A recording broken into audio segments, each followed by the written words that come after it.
नमस्कार दोस्तों, GK by Ajay Kulhari channel पर आपका हार्दिक स्वागत है। आज हम मध्यकालीन भारतीय इतिहास में दिल्ली सल्तनत टॉपिक का अध्ययन करेंगे। 1206 ईस्वी से 1526 ईस्वी के मध्य का काल दिल्ली सल्तनत का काल कहलाता है। 1206 ईस्वी से 1526 ईस्वी तक दिल्ली पर कुल 5 वंशों ने 320 वर्षों तक शासन किया था। दिल्ली सल्तनत में सर्वाधिक समय तक तुगलक वंश ने शासन किया और तुगलक वंश का शासन 94 वर्ष तक रहा था। दिल्ली सल्तनत में सबसे कम शासनकाल रहा खिलजी वंश का। खिलजी वंश ने 30 वर्ष तक शासन किया था। दिल्ली सल्तनत के शासकों में बहलो लोदी ने सर्वाधिक समय तक शासन किया। बहलो लोदी ने 38 वर्ष तक शासन किया था। बहलो लोदी के बाद में फिरोज तुगलक का कार्यकाल रहा, जिसने 37 वर्षों तक शासन किया था। दिल्ली सल्तनत में सर्वाधिक समय तक शासन करने वाला शासक बहलो लोदी और दूसरा है फिरोज तुगलक। सुल्तान जो हिंदू माँ की संतान थे, नासिरुद्दीन, खुसरो शाह, गियासुद्दीन तुगलक, फिरोज तुगलक, सिकंदर लोदी, ये सुल्तान हिंदू माँ की संतान थे।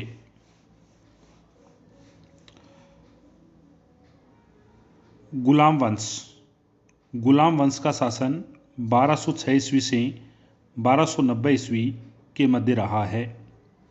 गुलाम वंश के शासक हैं कुतुबुद्दीन ऐबक 1206 ईस्वी से 1210 ईस्वी, आराम शाह 1210 ईस्वी से 1211 ईस्वी, इल्तुतमिश 1211 ईस्वी से 1236 ईस्वी, रुकनुद्दीन फिरोज 1236 ईस्वी से 1236 ईस्वी तक की काल, रजिया 1236 से 1240, बहराम शाह 1240 से 1242 ईस्वी, अलाउद्दीन मसूद शाह 1242 से 1246 ईस्वी, नासिरुद्दीन महमूद 1246 ईस्वी से 1265 ईस्वी, बलबन का कार्यकाल 1266 ईस्वी से 1287 ईस्वी, केकुबाद 1287 ईस्वी से 1290 ईस्वी, कयूमर्स 1290 ईस्वी।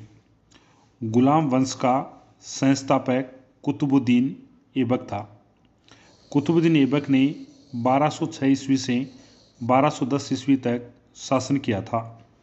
गुलाम वंश का अंतिम शासक कयूमर्स था, जिसने 1290 ईस्वी में शासन किया था। गुलाम वंश के बाद में खिलजी वंश। खिलजी वंश ने 1290 ईस्वी से 1320 ईस्वी के मध्य शासन किया था।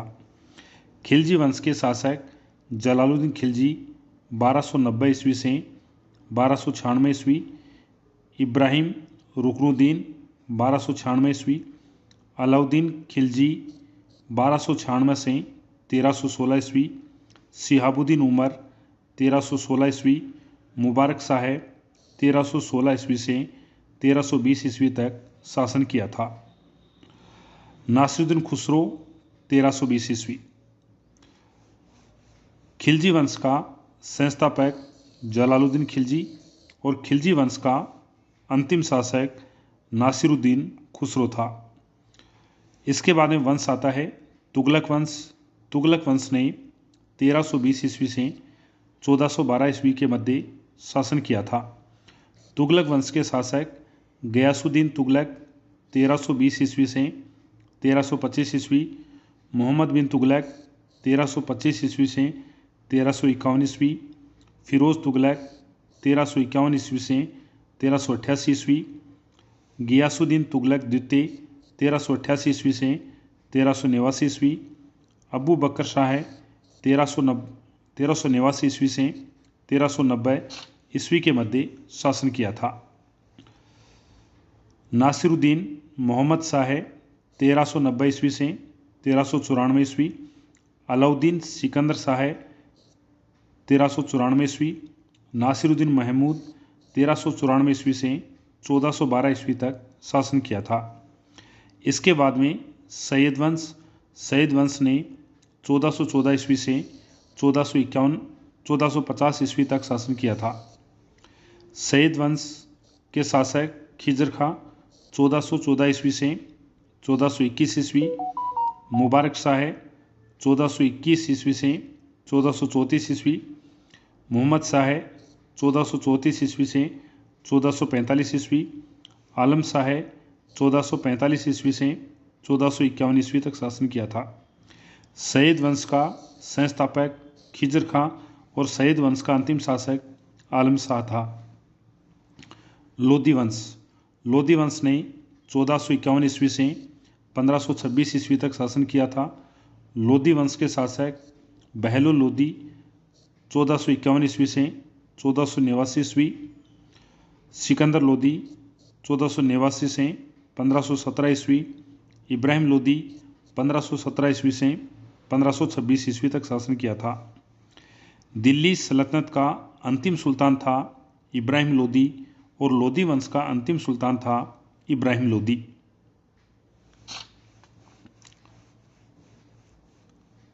दिल्ली सल्तनत में सबसे बड़ा साम्राज्य मोहम्मद बिन तुगलक का था। मोहम्मद बिन तुगलक का साम्राज्य कुल 23 प्रांतों में विभाजित था। दिल्ली सल्तनत का अंतिम तुर्की सुल्तान नासिरुद्दीन महमूद था, जो तुगलक वंश का अंतिम सुल्तान था। इस काल अवधि में दिल्ली पर 5 राजवंशों ने शासन किया था। अब पढ़ते हैं प्रथम राजवंश गुलाम वंश, जिसे मामलुक वंश भी कहा जाता है। गुलाम वंश ने 1206 ईस्वी से 1290 ईस्वी तक शासन किया था। 1206 ईस्वी से 1290 ईस्वी तक 3 राजवंशों के 11 शासकों ने शासन किया था। गुलाम वंश में 3 वंश हुए हैं: कुतुबी वंश, शमसी वंश, बलबनी वंश। कुतुबी वंश ने 1206 ईस्वी से 1211 ईस्वी, शमसी वंश ने 1211 ईस्वी से 1266 ईस्वी, बलबनी वंश ने 1266 ईस्वी से 1290 ईस्वी तक शासन किया था। इन तीनों वंशों के संस्थापक बचपन में गुलाम थे, किंतु सुल्तान बनने से पूर्व वे दासता से मुक्त हो चुके थे, अतः इन्हें गुलाम वंश कहना अनुचित होगा। गुलाम वंश का प्रथम शासक है कुतुबुद्दीन ऐबक। कुतुबुद्दीन ऐबक ने गुलाम वंश की स्थापना की थी। कुतुबुद्दीन ऐबक ने 1206 ईस्वी से 1210 ईस्वी तक शासन किया था। कुतुबुद्दीन ऐबक के माता पिता तुर्किस्तान के तुर्क थे। तुर्की भाषा में ऐबक का अर्थ होता है चंद्रमा का स्वामी। कुतुबुद्दीन ऐबक को प्रारंभ में निशानपुर के काजी फखरुद्दीन ने दास के रूप में खरीदा था। कुतुबुद्दीन ऐबक को प्रारंभ में दास के रूप में किसने खरीदा? काजी फखरुद्दीन, जिसका दूसरा नाम है अब्दुल अजीज़ कोका। काजी फखरुद्दीन अब्दुल अजीज़ कोका की मृत्यु के बाद मोहम्मद गोरी ने गजनी में कुतुबुद्दीन ऐबक को खरीद लिया था। कुतुबुद्दीन ऐबक को सर्वप्रथम दास के रूप में किसने खरीदा? काजी फखरुद्दीन ने। और काजी फखरुद्दीन की मृत्यु के बाद में कुतुबुद्दीन ऐबक को दास के रूप में किसने खरीदा? मोहम्मद गोरी ने। मोहम्मद गोरी ने कुतुबुद्दीन ऐबक को दास के रूप में किस स्थान से खरीदा था? गजनी में। जबकि काजी फखरुद्दीन ने कुतुबुद्दीन ऐबक को दास के रूप में निशानपुर फारस से खरीदा था। मोहम्मद गोरी ने कुतुबुद्दीन ऐबक को अमीर ए आखूर का पद दिया। अमीर ए आखूर अश्वशाला का अध्यक्ष होता था। इतिहासकार हबीबुल्लाह ने कुतुबुद्दीन ऐबक को मामलुक कहा है। मामलुक अरबी भाषा का शब्द जिसका अर्थ होता है स्वतंत्र माता पिता से उत्पन्न हुए दास। हम पढ़ रहे हैं गुलाम वंश के शासक कुतुबुद्दीन ऐबक के बारे में। गुलाम वंश के सभी शासक एक वंश के नहीं थे। कुतुबुद्दीन ऐबक को छोड़कर गुलाम वंश के सभी शासक तुर्की की इल्बारी जनजाति से संबंधित थे। मोहम्मद गोरी ने कुतुबुद्दीन ऐबक को तराइन के दूसरे युद्ध के बाद 1192 ईस्वी में भारतीय प्रदेशों का सूबेदार नियुक्त किया था। 1192 ईस्वी से 1206 ईस्वी तक कुतुबुद्दीन ऐबक ने मोहम्मद गोरी के प्रतिनिधि के रूप में कार्य किया। कुतुबुद्दीन ऐबक को जीतने का श्रेय दिया जाता है या कुतुबुद्दीन ऐबक ने जीतने में सहयोग किया था, वो क्षेत्र हैं अजमेर, कन्नौज, कालिंजर। कुतुबुद्दीन ऐबक ने 25 जून 1206 ईस्वी को मोहम्मद गोरी की मृत्यु के बाद लाहौर में स्थानीय नागरिकों के अनुरोध पर सत्ता ग्रहण की थी। कुतुबुद्दीन ऐबक ने लाहौर को ही राजधानी बनाकर मृत्यु पर्यंत वहीं रहा था। कुतुबुद्दीन ऐबक की राजधानी कहाँ थी? लाहौर। कुतुबुद्दीन ऐबक ने बुंदेलखंड के शासक परमर्दी को पराजित किया था। भारत में तुर्की राज्य का संस्थापक कुतुबुद्दीन ऐबक कहलाता है। कुतुबुद्दीन ऐबक दिल्ली का प्रथम तुर्की सुल्तान था या तुर्की शासक था। कुतुबुद्दीन ऐबक ने सुल्तान की उपाधि ग्रहण नहीं की, बल्कि मलिक व सिपह सालार की उपाधि ही ग्रहण की थी। कुतुबुद्दीन ऐबक ने न तो अपने नाम का खुतबा पढ़ा और न सिक्के चलाए। इसी कारण कुतुबुद्दीन ऐबक को दिल्ली का स्वायत्त सुल्तान नहीं माना जा सकता।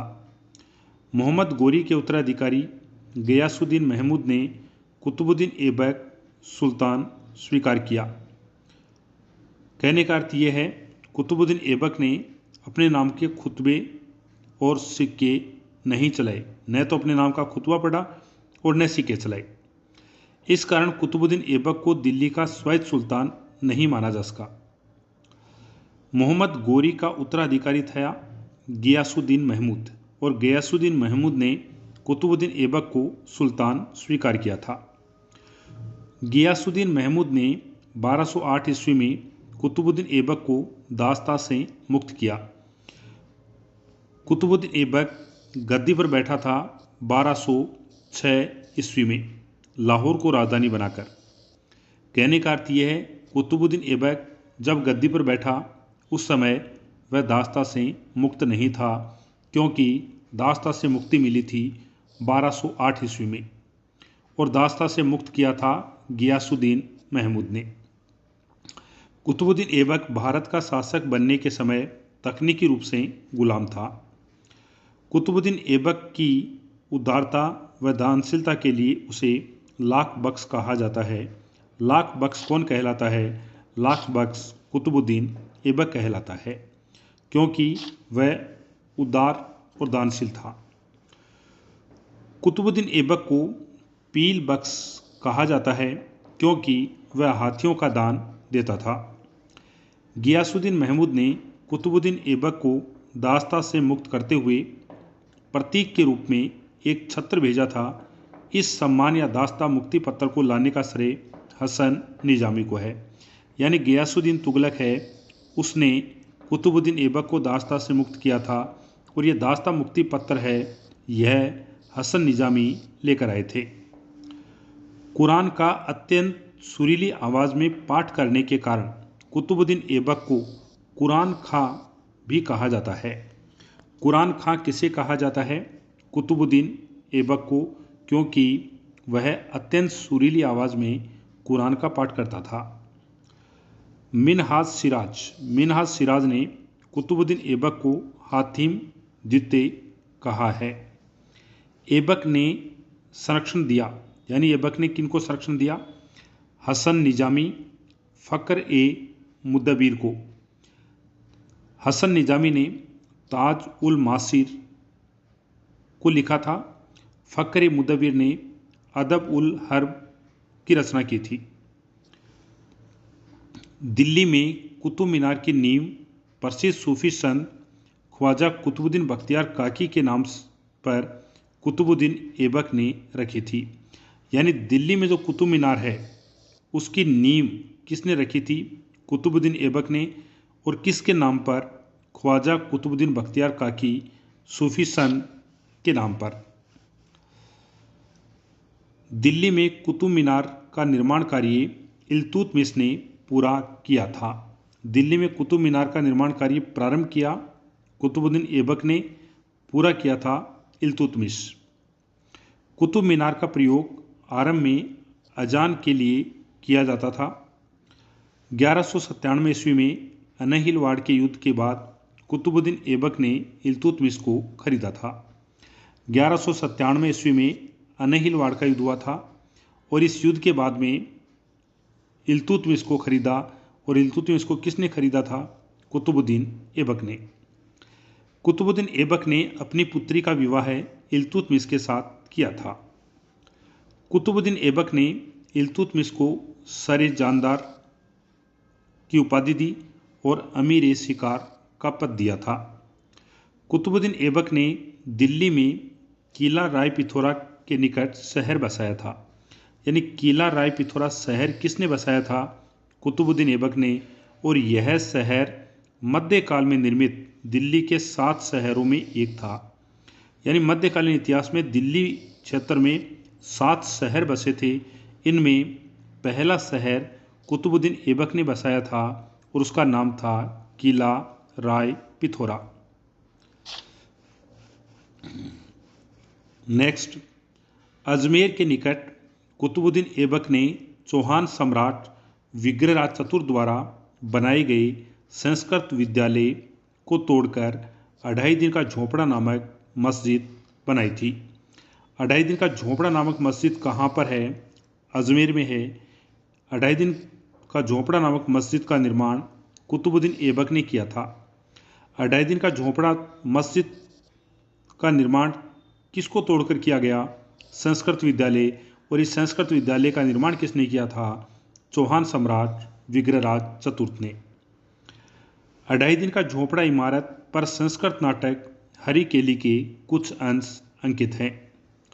कुतुबुद्दीन ऐबक के एक अधिकारी इख्तियारुद्दीन मोहम्मद बिन बख्तियार खलजी ने बिहार और बंगाल पर भी आक्रमण किया और नालंदा विश्वविद्यालय को नष्ट कर हजारों दुर्लभ पांडुलिपियां जला दी।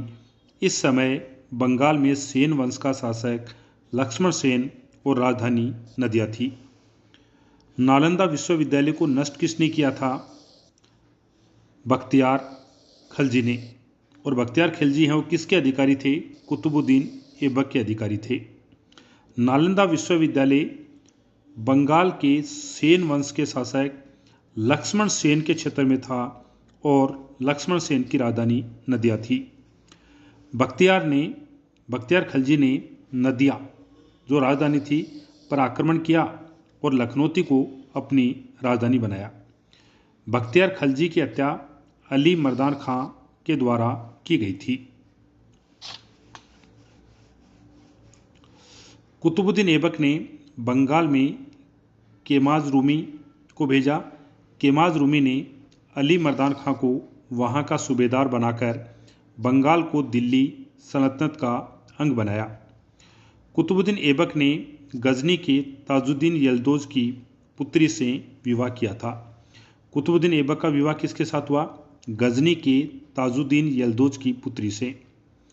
कुतुबुद्दीन ऐबक ने अपनी बहन का विवाह सिंध के नासरुद्दीन कुबाचा से किया था। गजनी के ताजुद्दीन यल्दौज व सिंध के नासरुद्दीन कुबाचा दोनों मोहम्मद गोरी के गुलाम थे। कुतुबुद्दीन ऐबक की सबसे बड़ी सफलता यह थी कि उसने गजनी से संबंध विच्छेद कर भारत को उसके प्रभाव से मुक्त किया था। कुतुबुद्दीन ऐबक के काल में वजीर पद का प्रचलन प्रारंभ हुआ। वजीर का पद किसने प्रारंभ किया? कुतुबुद्दीन ऐबक ने। और कुतुबुद्दीन ऐबक ने पहला वजीर बनाया था फकर ए मुद्दबिर। भारत के प्रथम मुस्लिम राजनीतिक विचारक कहे जाते हैं फ़क्र ए मुद्दबिर। नेक्स्ट, कुतुबुद्दीन ऐबक की मृत्यु 1210 ईस्वी में लाहौर में चौगान खेलते हुए घोड़े से गिर जाने के कारण हो गई थी। कुतुबुद्दीन ऐबक को लाहौर में ही दफनाया गया था और लाहौर कुतुबुद्दीन ऐबक की राजधानी थी। आराम शाह ने 1210 ईस्वी से 1211 ईस्वी तक शासन किया था। कुतुबुद्दीन ऐबक की मृत्यु के बाद कुतुबुद्दीन ऐबक का पुत्र आराम शाह दिसंबर 1210 ईस्वी में शासक बना। आराम शाह को गद्दी से हटाकर 1211 ईस्वी में इल्तुतमिश सुल्तान बना। आराम शाह ने 8 माह तक शासन किया था। जून 1211 ईस्वी में जूद के मैदान में आराम शाह एवं विद्रोहियों को परास्त कर इल्तुतमिश सुल्तान बना था। युद्ध कब हुआ था? जून 1211 ईस्वी में। जूद के युद्ध में किसकी विजय हुई थी? इल्तुतमिश की। और किसकी पराजय हुई? आराम शाह व इल्तुतमिश के विरोधियों की। सर्वप्रथम डॉक्टर आर्नोल्ड ने यह मत प्रकट किया है कि इल्तुतमिश दिल्ली के सिंहासन का अपहरण करता था। अब पढ़ते हैं इल्तुतमिश। शमसुद्दीन इल्तुतमिश या अल्तमश, इन्होंने 1211 ईस्वी से 1236 ईस्वी तक शासन किया था। इल्तुतमिश इलबारी तुर्क था। प्रथम इलबारी शासक माना जाता है इल्तुतमिश। इल्तुतमिश कुतुबुद्दीन ऐबक का दामाद था। दिल्ली सल्तनत का वास्तविक संस्थापक माना जाता है इल्तुतमिश और दिल्ली सल्तनत का संस्थापक माना जाता है कुतुबुद्दीन ऐबक। कुतुबुद्दीन ऐबक की राजधानी थी लाहौर और इल्तुतमिश ने राजधानी बनाया था दिल्ली। कुतुबुद्दीन ऐबक की मृत्यु के समय इल्तुतमिश बदायूं का सूबेदार था। यानी कुतुबुद्दीन ऐबक की मृत्यु हुई उस समय इल्तुतमिश कहाँ का सूबेदार था? बदायूं। कुतुबुद्दीन ऐबक ने इल्तुतमिश को बदायूं का सूबेदार बनाया था। कुतुबुद्दीन ऐबक ने इल्तुतमिश को सर-ए-जानदार का पद दिया था। सर-ए-जानदार का पद अंगरक्षकों का प्रधान का पद होता था। इल्तुतमिश ने सर्वप्रथम लाहौर के स्थान पर दिल्ली को राजधानी बनाया और दिल्ली प्रशासनिक एवं सांस्कृतिक गतिविधियों का केंद्र था। लाहौर को राजधानी किसने बनाया था? कुतुबुद्दीन ऐबक ने। और दिल्ली को दिल्ली सल्तनत की राजधानी किसने बनाया? इल्तुतमिश ने। इल्तुतमिश को कहा जाता है सुल्तान ए सईद, गुलामों का गुलाम, मकबरों का पितामह। इल्तुतमिश के विरोधियों में थे एक ताजुद्दीन यल्दौज जो गजनी का सुल्तान था, नासिरुद्दीन कुबाचा जो सिंध और मुल्तान का गवर्नर, और अली मर्दान जो बिहार व बंगाल का गवर्नर था। ये इल्तुतमिश के विरोधी थे। तराइन का प्रथम युद्ध 1191 ईस्वी में हुआ था। तराइन का प्रथम युद्ध पृथ्वीराज चौहान तृतीय व मोहम्मद गोरी के मध्य हुआ था और तराइन के प्रथम युद्ध में पृथ्वीराज चौहान तृतीय की विजय हुई थी। तराइन का दूसरा युद्ध 1192 ईस्वी में चौहान शासक पृथ्वीराज चौहान तृतीय और मोहम्मद गोरी के मध्य हुआ था। तराइन के दूसरे युद्ध में मोहम्मद गोरी की विजय हुई थी। तराइन का तीसरा युद्ध 1216 ईस्वी में हुआ था। जनवरी 1216 में तराइन के तीसरे युद्ध में इल्तुतमिश ने ताजुद्दीन यल्दौज को पराजित कर बंदी बना लिया। ताजुद्दीन यल्दौज कहाँ का शासक था? गजनी का सुल्तान था। और ताजुद्दीन यल्दौज और इल्तुतमिश के मध्य तराइन का तीसरा युद्ध हुआ था जिसमें ताजुद्दीन यल्दौज पराजित हुआ। बदायूं के दुर्ग में ताजुद्दीन यल्दौज का वध कर दिया गया जो गजनी के सुल्तान थे। बदायूं में ताजुद्दीन यल्दौज की कब्र बनी हुई है, यानी गजनी का जो सुल्तान ताजुद्दीन यल्दौज है उसकी कब्र कहाँ पर है? बदायूं में है। इल्तुतमिश ने नासिरुद्दीन कुबाचा को 1227-28 ईस्वी में पराजित कर मुल्तान व सिंध को जीत लिया था। नासिरुद्दीन कुबाचा सिंध नदी में डूबकर मर गया था। सिंध अभियान में ही मिनहाज सिराज इल्तुतमिश को मिला था। कुतबी व मुइजी सरदारों के विरोध के कारण इल्तुतमिश ने अपने 40 वफादार तुर्क गुलामों का समूह तैयार किया, जिसे बर्नी ने चालीसा या तुर्कान ए चहलगनी कहा है। चालीसा या तुर्कान ए चहलगनी का सर्वप्रथम उल्लेख इसामी की पुस्तक फुतुह उस सलातीन में मिलता है। यहाँ पर बताया गया है कि इल्तुतमिश ने अपने 40 वफादार तुर्क गुलामों का एक समूह बनाया, जो 40 मंडल के नाम से जाना गया। इसे बर्नी ने तुर्कान ए चहलगनी कहा है। चालीसा मंडल या तुर्कान ए चहलगनी या चिहलगानी का सर्वप्रथम उल्लेख इसामी ने किया है, और इसामी ने अपनी पुस्तक फुतुह उस सलातीन में किया है। चंगेज खां का मूल नाम था तिमुचिन। चंगेज खां अपने को ईश्वर का अभिशाप या खुदा का कहर कहने में गर्व का अनुभव करता था। चंगेज खां का जीवनी काल जुबेनी था। इल्तुतमिश ने 1221 ईस्वी में नवोदित दिल्ली सल्तनत को मंगोल आक्रमण से बचाया, जब चंगेज खां ख्वारिज्म के शासक शाह जलालुद्दीन मांगबरनी का पीछा करता हुआ सिंधु नदी तक आ गया। तब इल्तुतमिश ने मांगबरनी के दूत ईयान ए मुल्क का वध करवा के मांगबरनी को शरण देने से मना कर बुद्धिमत्ता का परिचय दिया। कहने का अर्थ यह है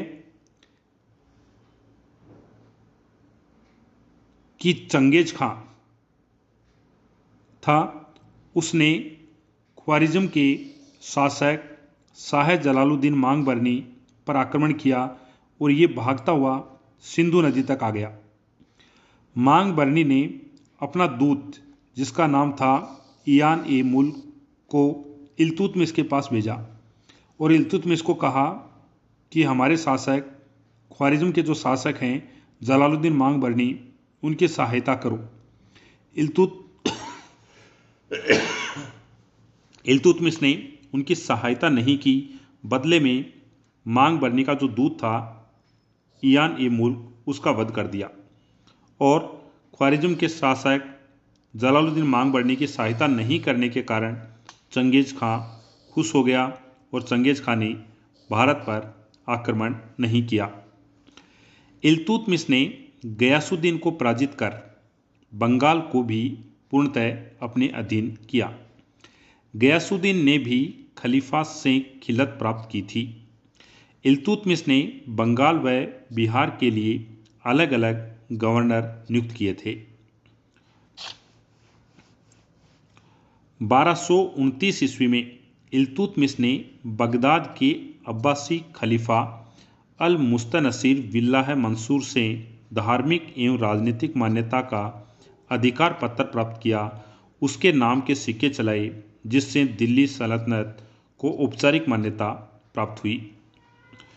इल्तुतमिश को हिंदुस्तान के सुल्तान एवं नासिर अमीर उल मोमिन की उपाधि प्रदान की। तबकात नासिरी में इसका वर्णन करते हुए मिनहाजुद्दीन सिराज कहता है कि इस्लाम की राजधानी बगदाद से भेजे गए वस्त्र, आभूषण और उपहार को सुल्तान, उसके पुत्र, अमीरों आदि ने ग्रहण किया था। तबकात नासिरी की रचना किसने की थी? मिनहाजुद्दीन सिराज ने। दिल्ली सल्तनत का प्रथम वैधानिक और संप्रभुता संपन्न सुल्तान माना जाता है इल्तुतमिश। इल्तुतमिश ने बंगाल में हुसामुद्दीन व बिहार में मलिक अलाउद्दीन जानी को गवर्नर बनाया था। इल्तुतमिश ने 1226 ईस्वी में रणथंभौर को जीता। रणथंभौर राजस्थान के सवाई माधोपुर जिले में स्थित है। इस समय रणथंभौर का शासक वीर नारायण था। इल्तुतमिश ने जालोर के चौहान शासकों से भी अधीनता स्वीकार करवाई थी। बयाना, सांबर, अजमेर, नागौर को भी अपने साम्राज्य में मिलाया था इल्तुतमिश ने। 1227 ईस्वी में भूताला का युद्ध हुआ और भूताला के युद्ध में इल्तुतमिश को मेवाड़ के शासक जैतर सिंह ने पराजित किया था। भूताला का युद्ध कब हुआ था? 1227 ईस्वी में। भूताला के युद्ध में कौन पराजित हुआ? इल्तुतमिश। भूताला के युद्ध में कौन विजयी हुआ? मेवाड़ का शासक जैतर सिंह है। भूताला के युद्ध का वर्णन जयसिंह सूरी ने हमीर मदमर्दन में किया है। हमीर मदमर्दन पुस्तक की रचना किसने की थी? जयसिंह सूरी ने। इल्तुतमिश के सबसे बड़े पुत्र नासिरुद्दीन महमूद की मृत्यु मंगोलों से लड़ते हुए 1229 ईस्वी में हो गई थी। नासिरुद्दीन महमूद की स्मृति में इल्तुतमिश ने मदरसा ए नासिरी का दिल्ली में निर्माण करवाया था। मदरसा ए नासिरी का निर्माण इल्तुतमिश ने किसकी याद में करवाया था? अपने पुत्र नासिरुद्दीन महमूद की याद में करवाया था। मिनहाज सिराज मदरसा ए नासिरी में शिक्षक थे और रजिया ने मिनहाज सिराज को प्राचार्य बनाया था। इल्तुतमिश ने इक्ता प्रणाली विकसित की थी। इक्ता प्रणाली का प्रारंभ किसने किया था? इल्तुतमिश ने किया था। इक्ता स्थानांतरणीय भूभाग का राजस्व अधिन्यास था जो नगद वेतन के बदले दिया जाता था। इक्ता वंशानुगत नहीं थे। इल्तुतमिश पहला तुर्क सुल्तान था जिसने शुद्ध अरबी सिक्के चलाए। शुद्ध अरबी सिक्के चलाने वाला पहला तुर्क शासक इल्तुतमिश। इल्तुतमिश ने सिक्कों पर टकसाल का नाम लिखवाने की परंपरा शुरू की। इल्तुतमिश ने चांदी का टक्का और तांबे का जीतल भी प्रारंभ किया था। चांदी के टक्के का जो वजन होता था वो 175 ग्रेन होता था।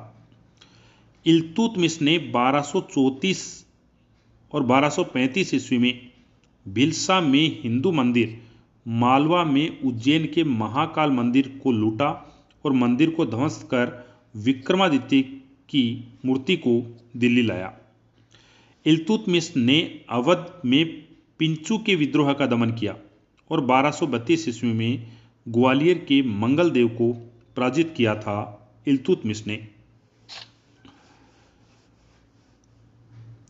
बमियान के शासक सैफुद्दीन हसन पर आक्रमण हेतु बमियान जाते समय इल्तुतमिश बीमार पड़ा और बीमारी के कारण इल्तुतमिश को पुनः दिल्ली लौटना पड़ा। दिल्ली में 29 अप्रैल 1236 ईस्वी में इल्तुतमिश की मृत्यु हो गई। पहला सुल्तान जिसने दोआब की आर्थिक क्षमता को समझा वह था इल्तुतमिश। दोआब, दो नदियों के मध्य का क्षेत्र दोआब कहलाता है। इल्तुतमिश ने नागौर राजस्थान में ए तारकिन का दरवाज़ा बनवाया था। ए तारकिन का दरवाज़ा कहाँ है? राजस्थान के नागौर में स्थित ए तारकिन के दरवाजे का निर्माण किसने करवाया था? इल्तुतमिश। इल्तुतमिश ने मदरसा ए मुइजी का निर्माण दिल्ली एवं बदायूं में करवाया था। इल्तुतमिश ने कहा कि भारत अरब नहीं है, इसे दारुल इस्लाम में परिवर्तित करना व्यवहारिक रूप से संभव नहीं है। इल्तुतमिश का आरिज मुमालिक इमादुल मुल्क नामक एक गुलाम था। इमादुल मुल्क का अन्य नाम अहमद अयाज था। इल्तुतमिश ने इमादुल मुल्क रावत ए अर्ज की उपाधि से सम्मानित किया था। सुल्तान बलवन के काल में भी इमादुल मुल्क अहमद अयाज को आरिज ममालिक पद प्राप्त था।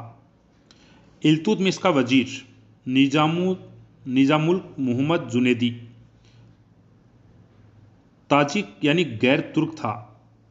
इल्तुतमिश के दरबारी थे मलिक कुतुबुद्दीन हसन गोरी, फखरुल मुल्क निजामी।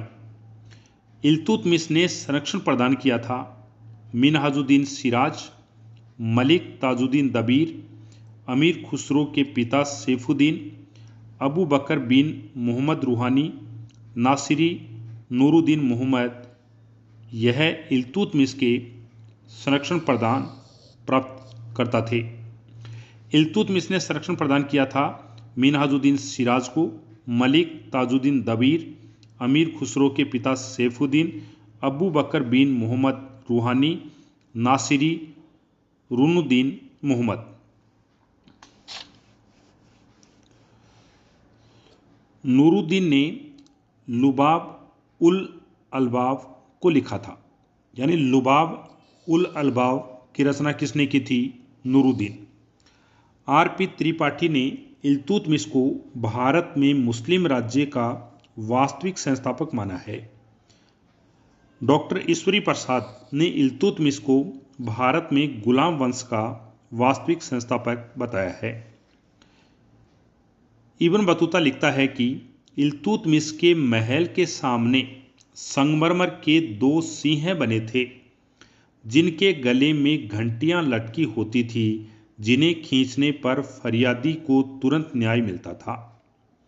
इल्तुतमिश अपने दरबारी पदाधिकारियों के सामने गद्दी पर बैठने से हिचकिचाता था और जलालुद्दीन खिलजी भी गद्दी पर बैठने से हिचकिचाता था। यानी दिल्ली सल्तनत काल के वे शासक जो गद्दी पर बैठने से हिचकिचाते थे, एक इल्तुतमिश, दूसरा जलालुद्दीन खिलजी था। इल्तुतमिश अधिराज्य में विश्वास करता था, न कि संप्रभुता।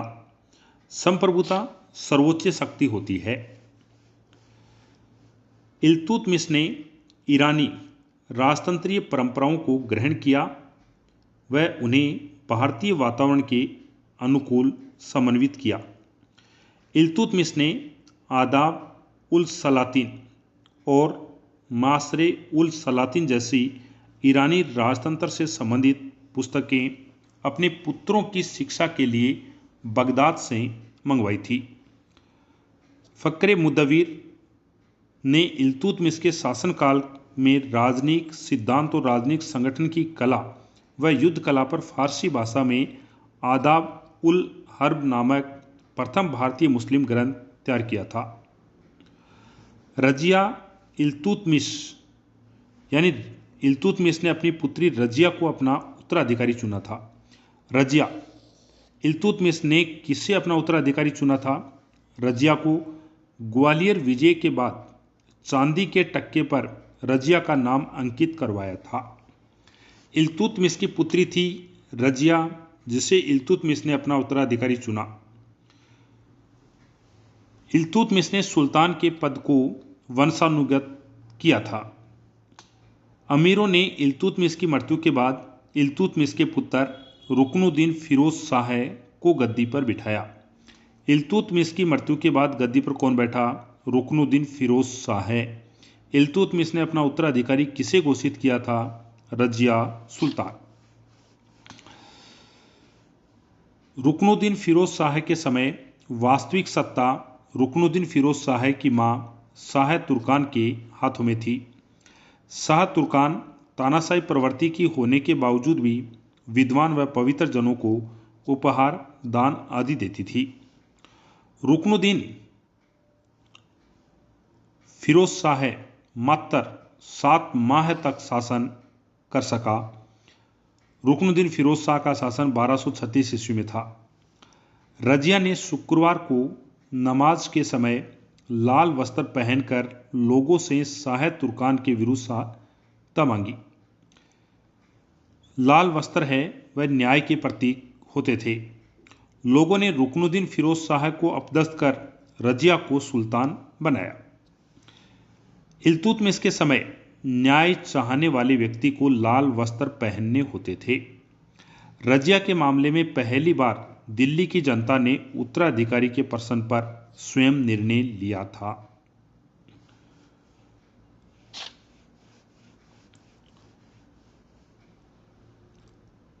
के निजामी के अनुसार ऐबक ने दिल्ली सल्तनत का खाका तैयार किया। इल्तुतमिश ने उसे एक व्यक्तित्व, एक पद, एक प्रेरणा शक्ति एवं एक दिशा दी थी। मिनहाज सिराज के अनुसार ऐसा गुणवान, दयालु हृदय, विद्वानों एवं धर्म उपदेशकों का आदर करने वाला सुल्तान कभी सिंहासन पर नहीं बैठा, ये इल्तुतमिश के बारे में कहा गया है।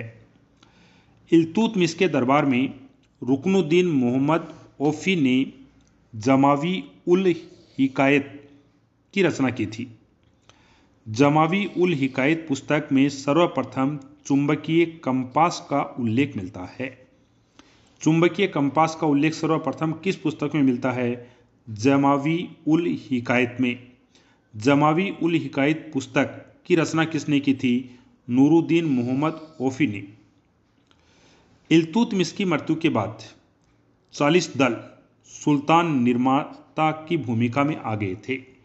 इल्तुतमिश की मृत्यु के बाद में जो 40 मंडल था, उनका काम किंग मेकर का हो गया था, यानी सुल्तान बनाने का कार्य करने लगे। मिनहाज बताता है कि 40 दल के जो सदस्य थे वो एक दूसरे से कहते थे, मैं और अन्य कोई नहीं, आप क्या हैं जो मैं नहीं हूँ, और आप क्या नहीं हैं जो मैं नहीं रहा।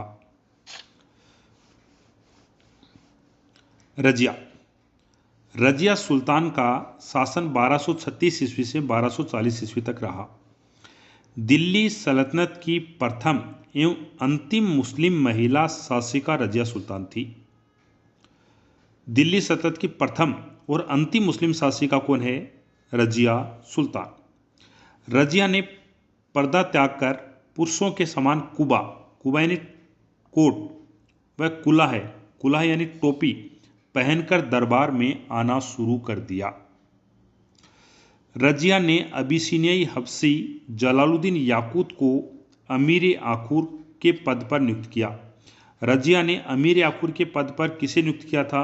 जलालुद्दीन याकूत को, और यह अबिसिनियाई हबशी था। अमीर आखुर अश्वशाला का प्रधान होता था। इसामी ने रजिया व अबिसिनियाई हबशी जलालुद्दीन याकूत के मध्य प्रेम संबंध की बात कही है। रजिया ने इक्तादार नियुक्त किए थे। बदायूं का इक्तादार एतगिन को बनाया। भटिंडा का इक्तादार अल्तुनिया को बनाया था। एतगिन को अमीर हाजिब भी बनाया गया था।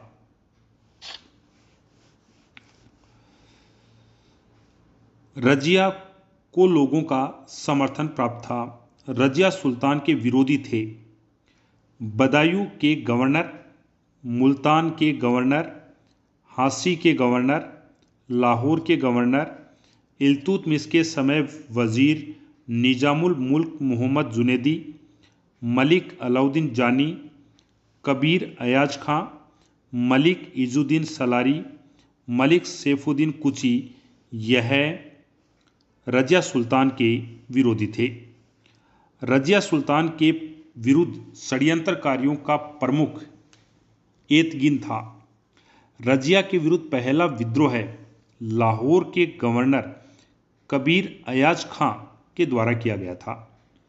शिया एवं सुन्नी के बीच झगड़े रजिया के समय हुए। रजिया के समय से सुल्तान व तुर्क अमीरों के बीच संघर्ष की शुरुआत हुई, जो बलवन के सत्तारूढ़ होने तक जारी रही थी। नेक्स्ट, 1238 ईस्वी में ख्वारिज्म के शासक के सूबेदार मलिक हसन कालुंग ने मंगोलों के विरुद्ध रजिया से सहायता मांगी थी। रजिया ने ख्वारिज्म के शाह के सूबेदार मलिक हसन कालुंग को बरन यानी बुलंदशहर की आय देने का वादा किया, परंतु उसकी सैनिक सहायता नहीं की। अल्तुनिया ने विद्रोह कर दिया। अमीरों ने रजिया के भाई बहराम शाह को गद्दी पर बिठाया। यानी एक तरफ अमीरों ने क्या किया? रजिया सुल्तान के भाई बहराम शाह को गद्दी पर बिठा दिया, और अल्तुनिया ने विद्रोह कर दिया। रजिया ने अल्तुनिया को अपने पक्ष में करने के लिए अल्तुनिया से विवाह कर चतुराई से उसे अपनी ओर मिला लिया, परंतु रजिया और अल्तुनिया दोनों बहराम शाह की सेना से पराजित हो गए और मार्ग में डाकुओं ने रजिया व अल्तुनिया की अक्टूबर 1240 ईस्वी में कैथल के पास हत्या कर दी गई। इसामी सलाह देता है कि रजिया को सिंहासन पर बैठने की बजाय चरखा संभालना चाहिए था। इसामी कहता है कि रजिया है उसको शासक नहीं बनना चाहिए बल्कि चरखा संभालना चाहिए था। मिनहाजुद्दीन सिराज ने बताया है कि रजिया में सभी बादशाही गुण विद्यमान थे, यानी एक शासक में बादशाह में जो गुण होते हैं वो सारे गुण रजिया में थे, किंतु रजिया के महिला होने के कारण ये सब गुण बेकार हो गए। हबीबुल्लाह के अनुसार रजिया का पतन तुर्क व सैनिक अभिजात वर्ग की विजय थी। रजिया ने वजीर नियुक्त किया था मुहज्जब उद दीन को। रजिया ने अपने सिक्कों पर विरुद्ध धारण किया था उम्दत उल निस्वाम। रजिया ने बलवन को अमीर ए शिकार का पद प्रदान किया था। अब पढ़ते हैं बहराम शाह। मोइनुद्दीन बहराम शाह ने 1240 ईस्वी से 1242 ईस्वी तक शासन किया था। मोइनुद्दीन बहराम शाह ने नायब ए मुमलकत के पद का सृजन किया था। प्रथम नायब ए मुमलकत बनाया था इख्तियारुद्दीन एतगिन को। इख्तियारुद्दीन एतगिन की हत्या भी मोइनुद्दीन बहराम शाह के द्वारा करवाई गई।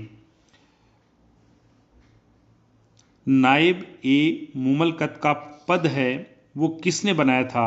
बहराम शाह ने बनाया था। और नायब ए मुमलकत का पद सर्वप्रथम किसे दिया गया? इख्तियारुद्दीन एतगिन को दिया गया। और ये एतगिन है बाद में बहराम शाह की बातें नहीं मानी तो बहराम शाह ने इस एतगिन की हत्या करवा दी थी। बहराम शाह के समय सत्ता के 3 केंद्र थे, सुल्तान, नायब, वजीर। मोइनुद्दीन बहराम शाह के शासनकाल में 1241 ईस्वी में लाहौर पर सर्वप्रथम मंगोल ताइन बहादुर का आक्रमण हुआ था। मंगोल आक्रमण से सल्तनत की सीमा सिंधु नदी से घटकर व्यास नदी तक सिमट गई थी। कहने का अर्थ यह है कि दिल्ली सल्तनत की जो सीमा है वो सिंधु नदी तक थी। सिंधु नदी से घटकर व्यास नदी तो पंजाब में बहती है, यहां तक आ गई थी। बहराम शाह ने बलवन को भी जागीर दी थी और ये बलवन को जागीर हांसी व रेवाड़ी क्षेत्र की जागीर प्रदान की थी। अब पढ़ते हैं अलाउद्दीन मसूद शाह, जिन्होंने 1242 ईस्वी से 1246 ईस्वी तक शासन किया था। अलाउद्दीन मसूद शाह का पिता रुकनुद्दीन फिरोज शाह था। अलाउद्दीन मसूद शाह ने सारी शक्तियां 40 मंडल को सौंप दी और नाम मात्र का सुल्तान रहा था। 40 मंडल का निर्माण किसने किया था ये आपको कमेंट बॉक्स में बताना है। अलाउद्दीन मसूद शाह ने बलवन को अमीर ए हाजिब का पद दिया था। अलाउद्दीन मसूद शाह के सिक्कों पर सर्वप्रथम बगदाद के अंतिम अब्बासी खलीफा अल मुस्तसिम बिल्लाह का नाम अंकित हुआ है। अलाउद्दीन मसूद शाह के समय मलिक इजुद्दीन किसलू खान ने स्वयं को सुल्तान घोषित कर महलों पर अधिकार कर लिया था। बाद में मलिक इजुद्दीन किसलू खान नागौर की एकता से संतुष्ट हो गया था। कहने का अर्थ यह है अलाउद्दीन मसूद शाह के समय मलिक इजुद्दीन किसलू खान ने अपने आप को सुल्तान घोषित कर दिया और जो महल थे उन पर अधिकार कर लिया, परंतु बाद में उसने नागौर का एकता प्राप्त करके संतुष्ट हो गया। यह नागौर का एकता देकर के उसको क्या कर दिया गया? संतुष्ट कर दिया गया।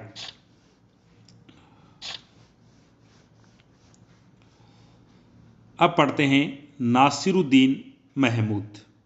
नासिरुद्दीन महमूद के पिता का नाम था इल्तुतमिश।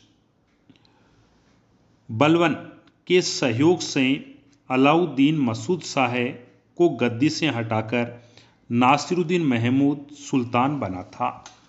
बलवन का कार्यकाल 1265 ईस्वी से 1287 ईस्वी के मध्य था।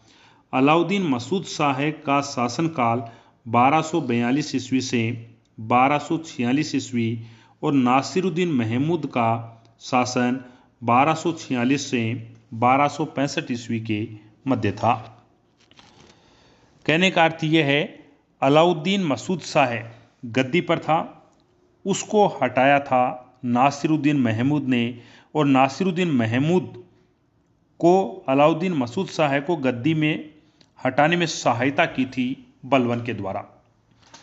नासिरुद्दीन महमूद धार्मिक स्वभाव का था और वह खाली समय में कुरान की नकल करता था। इसामी कहता है कि कुरान की प्रतिलिपियों को बेचकर जो आय होती थी उसी से नासिरुद्दीन महमूद अपना खर्चा चलाता था। नासिरुद्दीन महमूद जो शासक था वह अपना खर्चा किससे चलाता था? वह कुरान की प्रतिलिपियां लिखता था, उनको बेचकर जो आय होती थी उससे अपना खर्चा चलाता था। नासिरुद्दीन महमूद स्वयं कहता है, मैं राज्य के धन को स्वयं की विलासिता पर खर्च नहीं कर सकता, मैं केवल राज्य का ट्रस्टी हूं। बलवन ने अपनी पुत्री हुजेदा का विवाह नासिरुद्दीन महमूद के साथ किया था। हुजेदा किसकी पुत्री थी? बलवन की। और बलवन ने अपनी पुत्री हुजेदा का विवाह किसके साथ किया था? नासिरुद्दीन महमूद के साथ किया था। नासिरुद्दीन महमूद के समय वास्तविक शक्ति बलवन के हाथों में थी।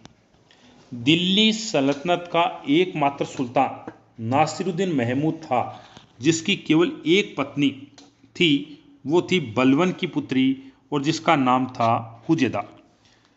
सुल्तान नासिरुद्दीन की पत्नी का क्या नाम था? हुजेदा। नासिरुद्दीन महमूद ने 1249 ईस्वी में बलवन को उल्ग खां की उपाधि प्रदान की और नायब ए मुमलकत नियुक्त किया था। 1253 ईस्वी में भारतीय मुसलमानों का नेता इसामुद्दीन रेहान बलवन के स्थान पर नायब बना। यानी नायब किसको बनाया गया? इमामुद्दीन रेहान को, और ये भारतीय मुसलमानों का नेता था। नायब बनने के बाद में इमामुद्दीन रेहान के नेतृत्व में भारतीय मुसलमानों का शासन सत्ता प्राप्त करने का प्रयत्न किया गया, जो असफल रहा। इस कारण इमामुद्दीन रेहान को नायब के पद से हटा दिया और 1254 में पुनः बलवन को नायब बना दिया गया। नासिरुद्दीन महमूद का मुख्य काजी मिनहाजुद्दीन सिराज था और मिनहाजुद्दीन सिराज इतिहासकार था और इन्होंने तबकाते नासिरी का लेखन कार्य किया था। तबकाते नासिरी की रचना किसने की थी? इतिहासकार मिनहाजुद्दीन सिराज के द्वारा की गई थी। तबकाते नासिरी को समर्पित किया गया था नासिरुद्दीन महमूद को। मिनहाज ने नासिरुद्दीन महमूद को दिल्ली का आदर्श सुल्तान माना है। नासिरुद्दीन महमूद अपनी साधारण आदतों के कारण दरवेश राजा के नाम से जाना जाता है। 1265 ईस्वी में नासिरुद्दीन की मृत्यु के बाद सुल्तान बना बलवन का शासनकाल 1265 ईस्वी से 1287 ईस्वी के मध्य था। बलवन का मूल नाम बहाउद्दीन। बलवन को मंगोलों ने ख्वाजा जमालुद्दीन को बेच दिया था। बलवन भी इलबारी तुर्क था। द्वितीय इलबारी वंश का संस्थापक माना जाता है गयासुद्दीन बलवन। यानी बलवनी वंश का संस्थापक कौन है? गयासुद्दीन बलबन है। बलबन ने सुल्तान बनने से पहले 20 वर्ष तक नासिरुद्दीन महमूद के वजीर के रूप में कार्य करते हुए सुल्तान की शक्तियों का उपयोग किया। वह सुल्तान न होते हुए भी सुल्तान के छत्र का उपयोग किया था। बलबन ने शासक बनने के पश्चात उपाधि धारण की थी गियासुद्दीन की। बर्नी ने बलबन को कहा है। बर्नी बलबन के बारे में कहता है या बलबन के उपनाम बताता है: जनता का पिता, नायक, खुफिया कातिल। खुफिया कातिल इसलिए कहा गया है क्योंकि बलबन अपने अमीरों की गुपचुप हत्याएं करवाता था। पालम बावली लेख में बलबन को विष्णु का अवतार बताया गया है और यह लिखा गया है कि राजा के सुशासन के कारण भगवान विष्णु समस्त चिंताओं को त्याग कर क्षीर सागर में शांतिपूर्वक शयनरत हैं। पालम बावली लेख है, इसकी रचना योगेश्वर पंडित के द्वारा की गई है। गढ़मुक्तेश्वर लेख में बलबन को खलीफा का सहायक कहा गया है। बलबन को खलीफा का सहायक किस लेख में कहा गया है? गढ़मुक्तेश्वर लेख में बताया गया है। बलबन का राजत्व सिद्धांत आधारित था लोह एवं रक्त नीति, प्रतिष्ठा, शक्ति, न्याय पर। एग्जाम में पूछा जाता है लोह व रक्त की नीति किसने अपनाई थी? बलबन ने अपनाई थी। बलबन के नियावत एक खुदाई सिद्धांत के अनुसार सुल्तान संसार में ईश्वर का प्रतिनिधि है। नाइब खुदाई का अर्थ होता है सुल्तान संसार में ईश्वर का प्रतिनिधि है। पैगंबर के बाद में सुल्तान का स्थान आता है। बलबन ने अपने पुत्र बुगरा खां को कहा था, राजा में देवत्व का अंश होता है, राजा की समानता कोई मनुष्य नहीं कर सकता है। बर्नी ने तारीख फिरोजशाही की रचना किसने की थी? बर्नी ने की थी और बर्नी ने अपनी रचना तारीख फिरोजशाही में बलबन के राजत्व सिद्धांत की विस्तृत विवेचना की है। बलबन ने चालीसा मंडल का दमन किया था। आपको कमेंट बॉक्स में बताना है चालीसा मंडल का निर्माण किसने किया था।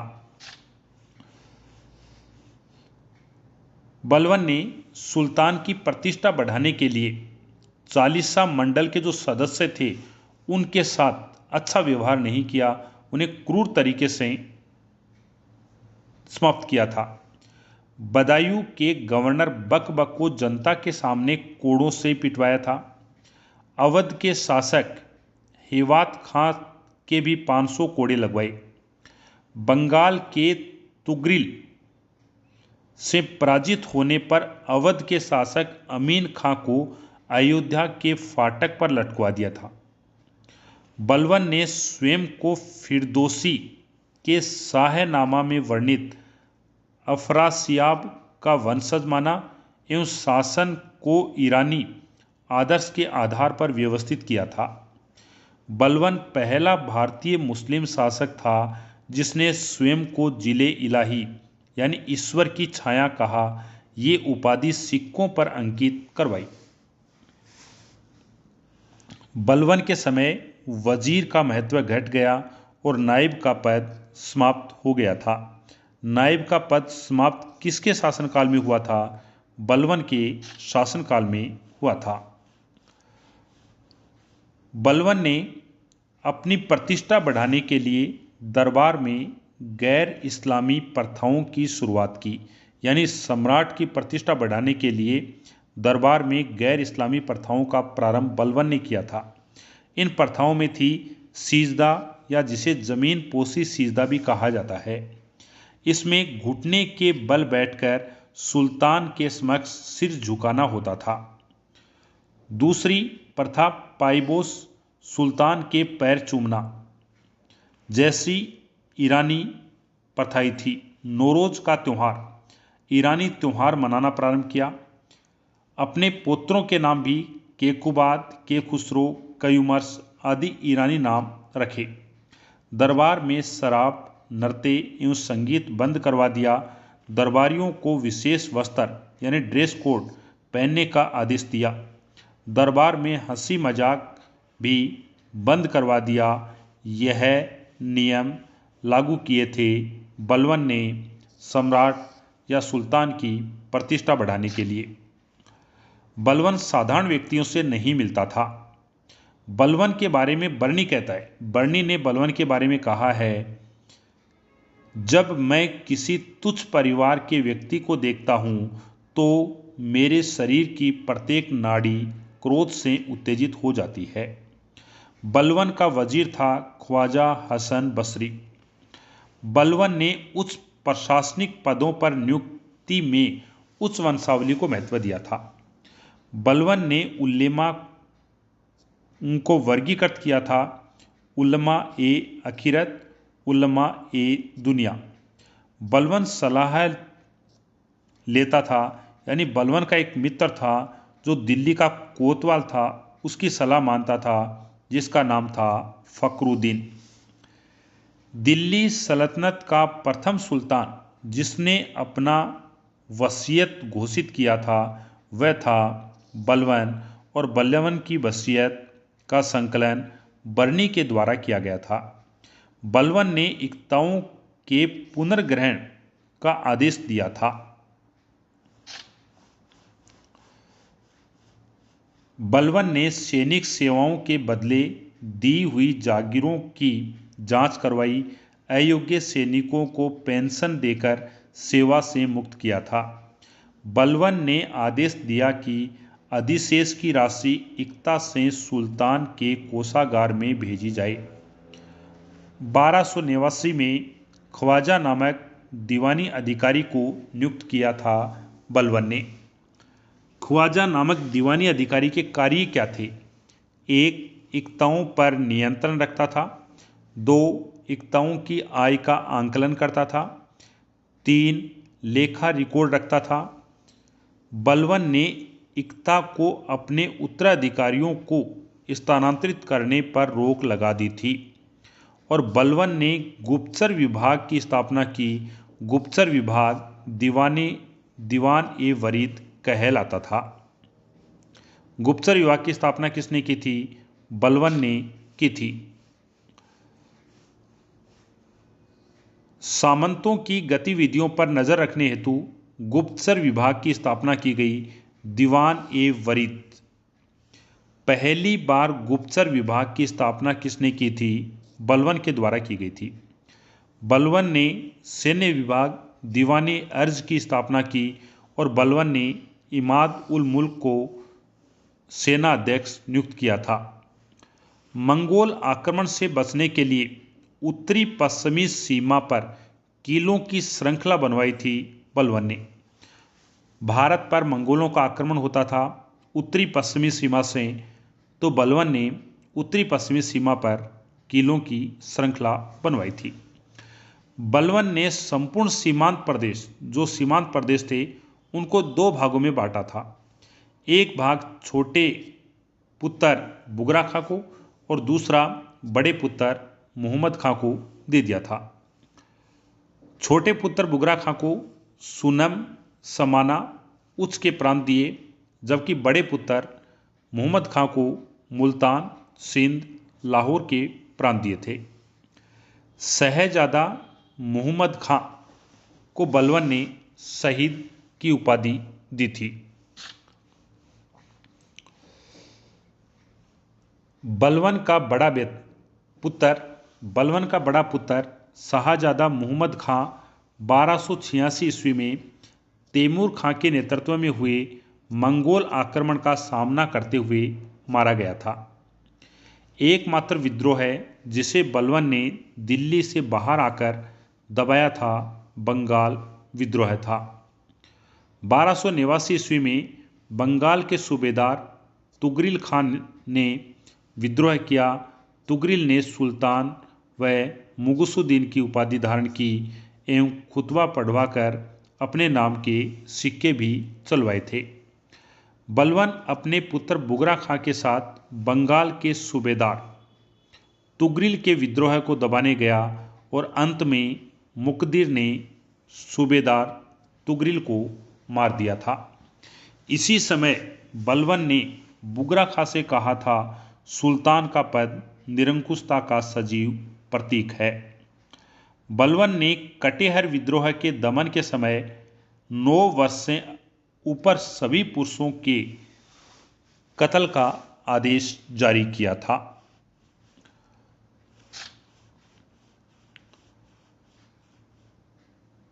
दलकी मलकी का विद्रोह नासिरुद्दीन मोहम्मद के समय बलवन ने दबाया था। बलवन के समय हिंदू विद्रोहियों के प्रमुख केंद्र थे मेवात, अलवर क्षेत्र, दोआब, अवध, कटेहर, बुंदेलखंड का क्षेत्र। दिल्ली के आसपास बसे लुटेरे मेवों का दमन करके जंगलों को कटवाया और गोपालगिरी में दुर्ग का निर्माण करवाया था। बलवन ने दिल्ली के 4 कोनों पर 4 किले बनवाए थे: भोजपुर, पटियाली, कंपिल, जलाली। भारत का सादी कहा जाता है अमीर हसन देहलवी को। अमीर हसन देहलवी उच्च कोटि का गजल लेखक था। अमीर खुसरो व अमीर हसन देहलवी ने अपना साहित्यिक जीवन शाहजादा मोहम्मद के समय शुरू किया था। निजामुद्दीन औलिया के शिष्य थे अमीर हसन देहलवी, अमीर खुसरो। नेक्स्ट, बलवन ने फारसी के महान कवि शेख सादी को भी दरबार में आमंत्रित किया था, किंतु फारसी के महान कवि शेख सादी अपनी वृद्धावस्था के कारण नहीं आ सके। बलवन के शासनकाल को सुदृढ़ीकरण का काल कहा है और ये कहने वाले इतिहासकार हैं हबीबुल्ला। विशाल सेना होते हुए भी बलवन ने मंगोल आक्रमण के भय के कारण सीमा का विस्तार नहीं किया। निजामी ने कहा है, बलवन एक उत्तम अभिनेता था, अपने दर्शकों को आधुनिक फिल्मी सितारों की भांति मंत्रमुग्ध रखता था। बर्नी के अनुसार बलवन एक मलिक होते हुए भी खान हो गया, फिर वह सुल्तान बन गया। इतिहासकार बर्नी लिखता है कि बलवन की मृत्यु से दुखी हुए मलिकों ने अपने वस्त्र फाड़ डाले, सुल्तान के शव को कब्रिस्तान ले जाते हुए अपने सिरों पर धूल फेंकी, वह 40 दिन तक बिना बिस्तर के जमीन पर सोए। यह इतिहासकार बर्नी कहता है। बलवन ने अपना उत्तराधिकारी चुना केखुसरो का। केखुसरो को और बलवन की मृत्यु के बाद उसका उत्तराधिकारी हुआ अयोग्य पुत्र केकुबाद, जो बुगरा खां का पुत्र था। केकुबाद को लकवा होने पर तुर्क अमीरों ने गद्दी पर बैठाया था केकुबाद के पुत्र शमसुद्दीन कयूमर्स को। यानी केकुबाद के बाद में शासक कौन बना? कयूमर्स। केकुबाद को लकवा होने के कारण यमुना में फेंक दिया गया और यमुना में तरकेश के द्वारा फेंका गया। मोहम्मद खां के पुत्र केखुसरो को दिल्ली का दादवेग निजामुद्दीन सुल्तान नहीं बनने देता और केकुबाद से उसकी मंडोली में हत्या करवा दी। बलवन का दूसरा पुत्र बुगरा खां बंगाल की सूबेदारी से ही संतुष्ट रहा। जलालुद्दीन फिरोज खिलजी, जो कि आरिज ए मुमालिक था, ने केकुबाद व शमसुद्दीन कयूमर्स की हत्या कर गुलाम वंश को समाप्त कर दिया और खिलजी क्रांति का सूत्रपात किया। खिलजी वंश की स्थापना किसने की थी? जलालुद्दीन फिरोज खिलजी ने। गुलाम वंश समाप्त हो गया। नेक्स्ट क्लास में नेक्स्ट टॉपिक के साथ मिलते हैं। आज हमने दिल्ली सल्तनत का प्रथम वंश पढ़ा, गुलाम वंश। नेक्स्ट क्लास में पढ़ेंगे खिलजी वंश। आज के लिए इतना ही।